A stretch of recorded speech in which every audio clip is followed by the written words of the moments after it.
সন্ধে হতে চললো, এখনো তো কাউকে দেখতে পেলাম না। কোথায় গেল সব? তা কি এত বড় শিং? কার শিং? শিং কার থাকে ভালু? কি পল্টুর বলা? ভালো করে চোখটা খুলে দেখ, আমার বাকি জিনিসগুলোও দেখতে পাবি।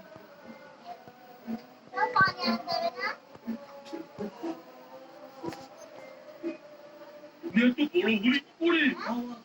করে বল, একটু রাজু ভাইয়ের কাছে ছিলি, এখানে কি করে এলি? একটু বাইরে হাওয়া খেতে এসে নিজের শরীর বাড়িয়ে নিলাম। এরকম জলহস্তের মতো শরীর হয়ে গেল তো? আমি আরো উঁচু হতে পারি। কি করে? আমার ইচ্ছে হলে আমি বাড়বো।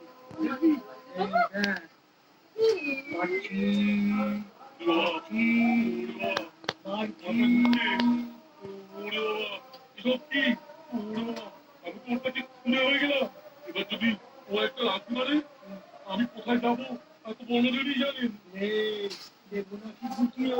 রক্ষা কর পল্টু, রক্ষা কর, এই দয়া কর ভাই। তোর নিজের শক্তির ওপর খুব অহংকার না? এবার চিবিয়ে আমি খেয়ে নেবো, কর্মর করে তোর হাত চিবিয়ে ছাতু করবো। তুই কবে থেকে মাংস খেতে শুরু করেছিস? আজ থেকে।